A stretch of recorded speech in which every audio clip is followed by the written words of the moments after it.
Hey, I'm Jeff with Polar Pro, gonna run through the Hero12 Black filter compatibility.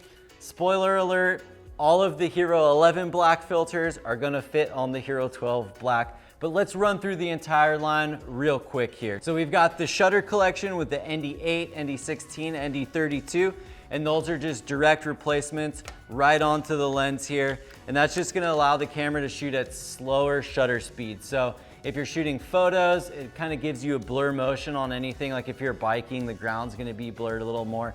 Illustrates speed a little bit better than just a high shutter speed. And then for cinematics, if you're not shooting with the hyper smooth on, it's gonna be a really good way for you to drop shutter speed to like 1/60th, which is gonna be double frame rate, giving you a nice smooth presentation of motion, also known as the 180-degree rule of shutter.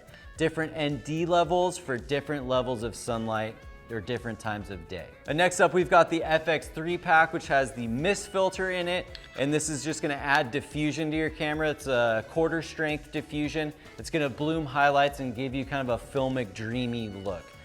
Also in this pack, we've got the two Morphic filters. Both of these are going to give any light source that's in the frame, like a flashlight or a car headlight, it's gonna give it an anamorphic flare. The blue Morphic's gonna flare blue, and the silver Morphic will flare the same color of the light source.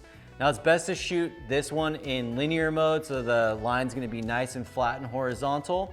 Next up, we've got the polarizer filter, which is just gonna add polarization to your camera. Really good for reducing reflections off water, increasing color saturation, or deepening the blues in the sky. It's got a polarization indicator on the top, so if you're kind of changing angles relative to the sun a bunch, you just set that little white line to the top and you're good to go. You're gonna get some pretty good polarization, just like sunglasses, in every scene. And if you really want to dial in polarization to each specific angle that you're shooting, you just adjust it till you find the effect that you like for each scene.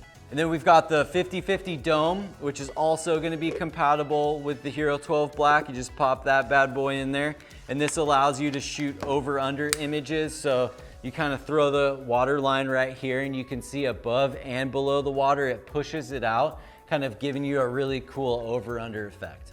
And last up, we have the classic dive filters, and the camera is still gonna work in the protective housing. Throw it in there, same as the Hero11 Black.